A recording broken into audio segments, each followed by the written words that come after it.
Baik kawan-kawan, hari ini kita akan membahas tentang semua hal yang berhubungan dengan saya, mulai dari saya kecil sampai dengan hari ini.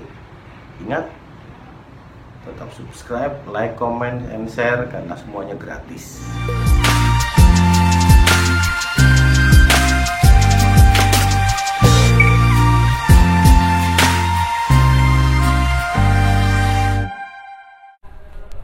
Assalamualaikum warahmatullahi wabarakatuh. Ini adalah cerita saya mulai dari saya kecil sampai dengan sekarang. Kemarin saya sudah cerita tentang SMP Negeri 2 Sorong ya.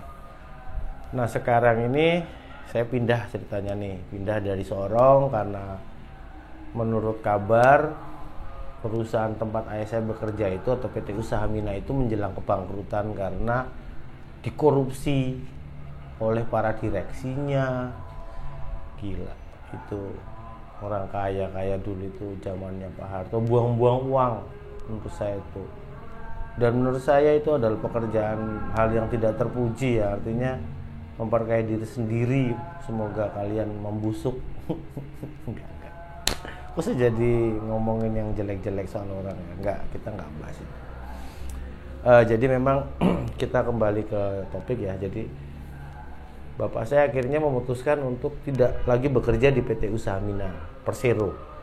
Bapak mulai mencari pekerjaan di luar dan kebetulan beliau mendapat pekerjaan di Kalimantan di sebuah perusahaan asing kapal tongkang.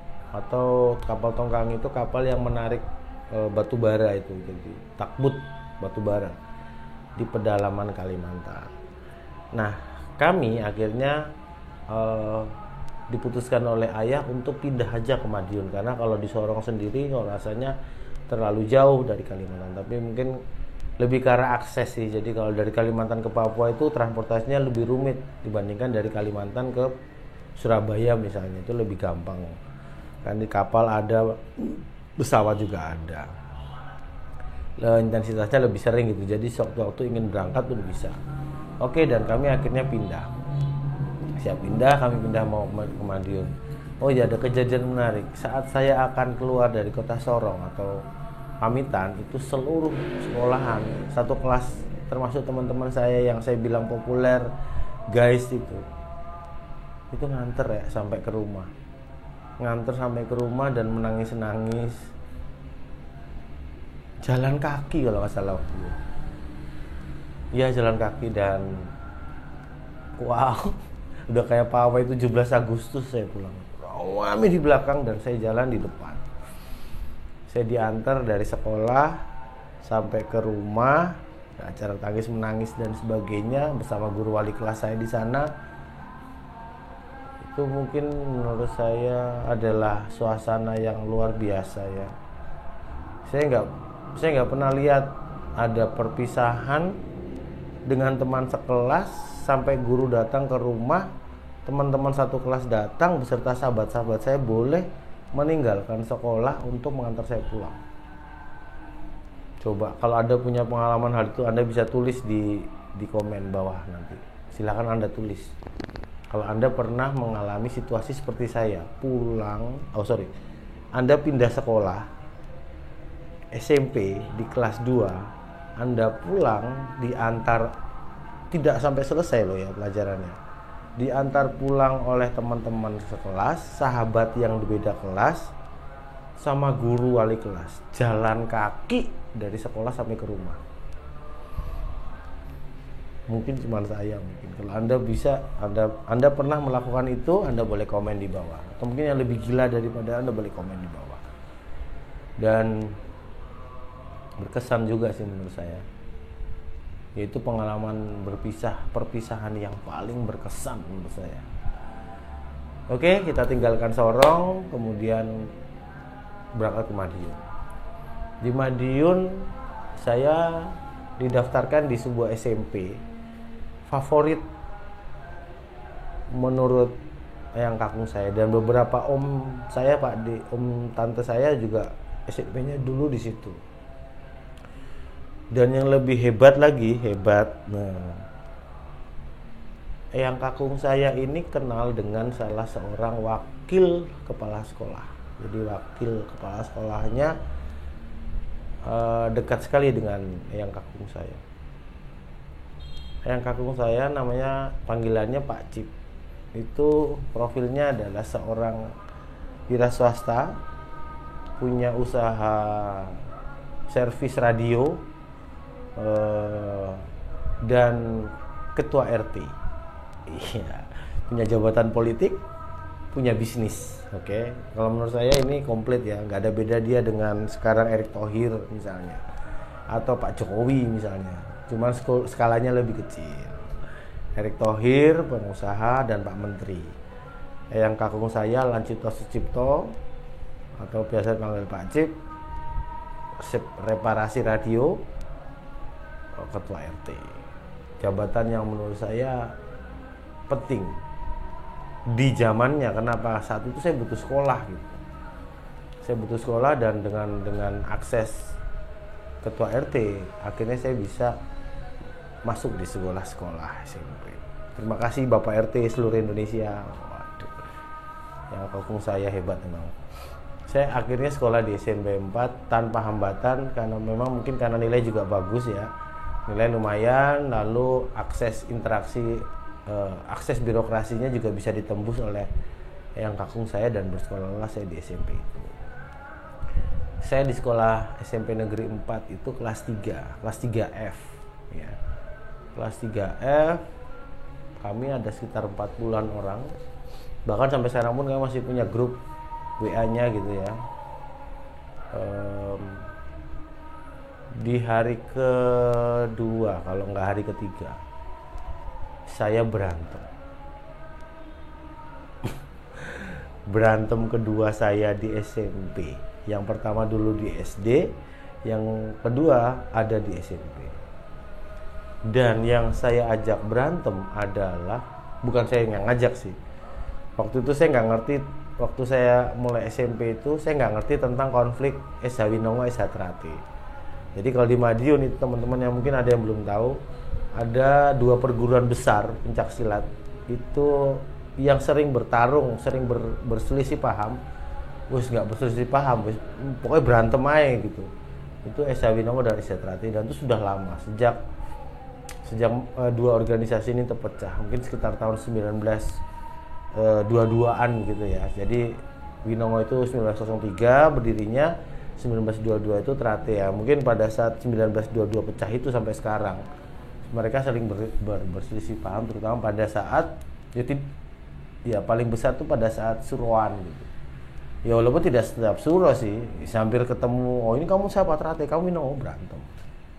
Dan sukanya keroyokan. Jarang saya lihat duel gitu. Duel pun mungkin terpaksa gitu, karena sudah terpojok ya, harus duel ya. Nah, kembali ke sekolahan tadi. Saya hari itu masuk ya nggak ada feeling apa-apa ya, karena memang itu baru hari kedua gitu. Lalu ya namanya orang baru kan pasti sering lihat-lihat kiri kanan gitu. Nah, di antara saya melihat sekolah itu, melihat orang gitu, beberapa orang gitu, dan ada satu orang kelas lain itu namanya Anjas. Dia ngomong dalam bahasa Jawa yang belakangan setelah saya tanya-tanya teman saya baru tahu, dia ngomongnya gini, apa kamu lihat mata kamu mau menantang saya, katanya. Nah, di antara beberapa kata itu yang saya tahu, yang saya ingat itu adalah kata-kata kamu nantang saya, kamu berani sama saya, katanya gitu. Nah, waktu itu saya sampaikan, saya maaf, saya orang baru gitu. Loh, nggak peduli, kamu orang baru, kamu berani sama saya gitu. Saya bilang, loh, kalau memang apa saya berani, saya bilang gitu kan. Oh, iya tunggu aja, saya pikir dia naruh tas gitu. Dia suruh, oke tunggu.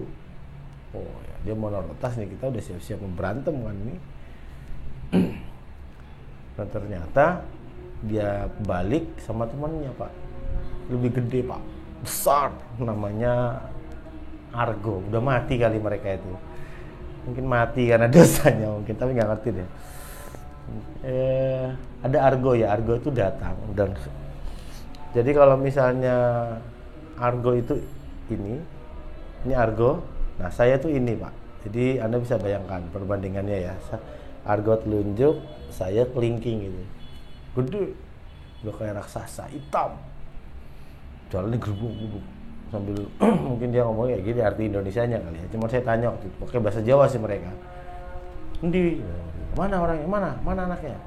Terus si Anjas tuh nunjuk itu anaknya, nunjuk ke saya gitu.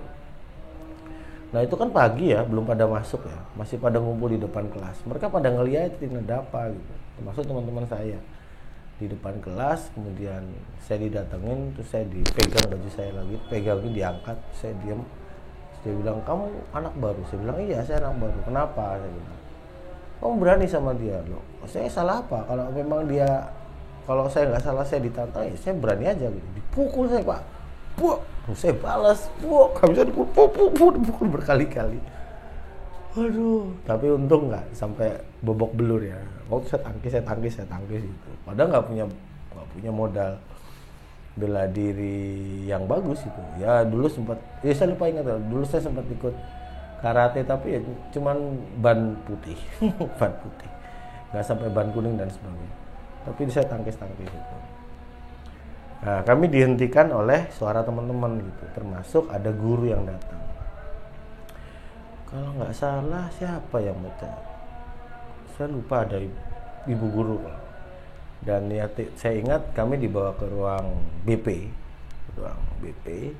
atau ruang BK. Di sana saya duduk. Kembali mujizat terjadi. Waktu itu ketika duduk, yang dimarah adalah Anjas dan Argo. Kamu lagi Anjas, kamu lagi Argo katanya. Kenapa kamu gangguin Rio, anak baru ini?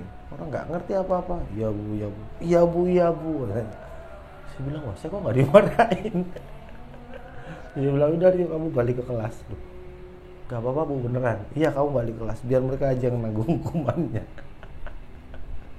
Dalam hati saya syukur. Aduh, udah mati kalau mereka berdua itu. Saya doakan mudah-mudahan mereka umur panjang lah. Kalau sikap mereka seperti itu dulu, pastinya sekarang nggak lebih jauh dari yang mereka dulu. Saya balik ke kelas dan waktu itu teman-teman juga heran gitu ya. Ada beberapa teman yang sinis itu ngasih tahu kalau kamu ini anak baru kok berani. Saya bilang saya nggak ngerti apa-apa, tapi ada juga sih yang respect sama saya. Empati, termasuk ada satu teman saya namanya Sugimun ya, kasihan dia sekarang lagi sakit di Madiun, mudah-mudahan kamu cepat sembuh Mun. Terus dia ini yang bilang bahwa kamu hebat yo, katanya artinya bisa mengatasi masalah itu, dan hebatnya lagi kamu tidak sampai dihukum gitu. Apa rahasianya, katanya dia bilang. Saya bilang saya nggak ada apa-apa sih, nggak ada pakai rahasia apa-apa, cuman intinya waktu itu saya ingat sekali kata-kata ibu saya, kalau kamu berani karena benar, takut karena salah, pasti kamu jadi orang baik, katanya. Jadi apa yang saya lakukan pada hari itu bukan karena saya itu menantang mereka itu karena sok kuat, saya bukan, tapi karena memang saya merasa saya tidak salah gitu. Saya nggak ngerti ada budaya kalau kita menatap orang dengan lama itu adalah mengganggu, dan itu sama dengan menantang untuk berkelahi. Waktu itu saya nggak paham, saya sampaikan aja gitu. Karena budaya seperti itu di Papua nggak ada gitu. Bagi kami menatap orang itu ya biasa gitu. Karena kita pengen tahu kok orang ini aneh gitu, atau mungkin benda ini aneh ya, namanya orang lihat pakai mata kan. Itu sih reason saya waktu itu. Tapi kemudian si Sugimun ini ngasih pemahaman saya tentang apa itu yang tadi saya ceritakan, ada perseteruan dua perguruan silat itu yang harus membuat kita lebih wise lah, lebih hati-hati dalam bersikap, dalam bertindak, supaya tidak sampai terjadi perkelahian seperti itu lagi. Oke, fine. Saya pun menanggapi oke, saya bisa terima dan make sense juga sih, karena kadang-kadang kan kalau kita SMP itu karena standar hormonal kita lagi naik-naiknya, lagi tinggi-tingginya, biasanya itu kita mudah terpancing emosi. SMP lah ya, dan saya juga dengan mudahnya waktu itu saya juga gampang terpancing gitu untuk emosi gitu.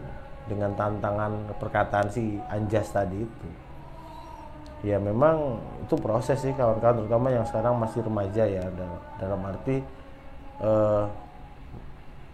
masih dalam tahap menemukan jati diri lah, menemukan siapa kamu. Itu pengendalian terhadap emosi itu penting, karena ya kalaupun akhirnya lepas tidak terkendali itu memang karena sudah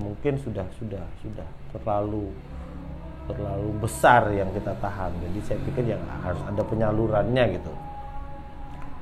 Nah, itu sih mungkin yang bisa saya ceritakan di awal-awal ketika saya masuk di SMP di Jawa atau di SMP Negeri 4 Kota Madiun.